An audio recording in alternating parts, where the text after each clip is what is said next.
Hello students, we are going to discuss the topic principle of continuity. What is the principle of continuity? According to this principle, when an ideal liquid flows in a streamline flow,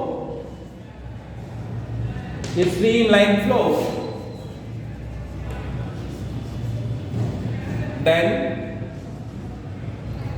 the product of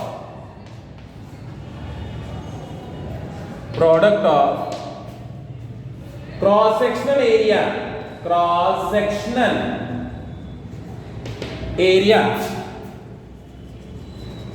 and velocity of flow is constant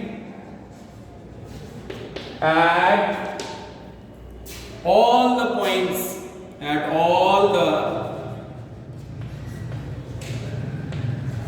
points of the flow. So we can say that area of cross section and velocity of flow remains constant everywhere. I am supposing an ideal liquid. What is the meaning of ideal liquid? The liquid which is incompressible as well as zero viscous.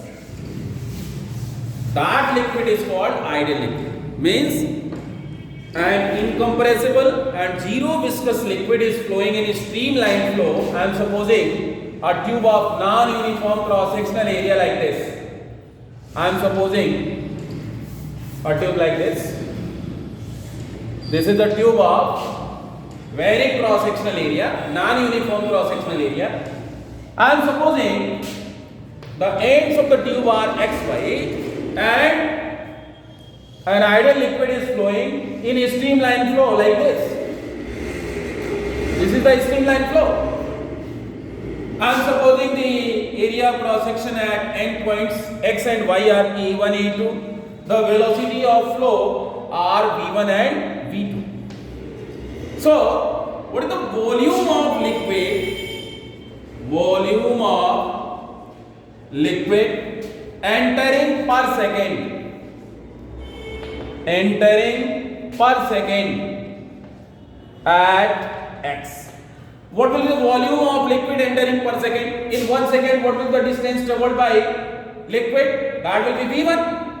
And so, volume will be E1 V1 is equal to E1 V1. And so, mass of liquid entering per second at end X will be what? Mass is equal to, volume into density. Therefore, it will be A1 V1 rho, where we have assumed that the density of liquid is rho. So, this is the mass of liquid entering per second at end X. Similarly, mass of liquid leaving per second or coming out per second at end Y, that will be what? In similar way, we can write E2 V2, but in case of incompressible liquid, in case of ideal liquid, the mass of liquid entering per second should be equal to mass of liquid coming out from the tube per second. So these masses will be identical to each other. So A1 V1 rho must be equal to A2 V2 rho. A2 V2 rho. Rho will be cancelled with rho and you are left with A1 V1 is equal to A2 V2. That's why we can say that the product of area of cross section and the velocity of flow is constant. Means you can say that if we have a tube like this, it is narrower in its middle region, then what will happen? The velocity of flow increases in this region. The velocity of flow increases in this region. Here the velocity of flow will be greater than the velocity of flow at this position.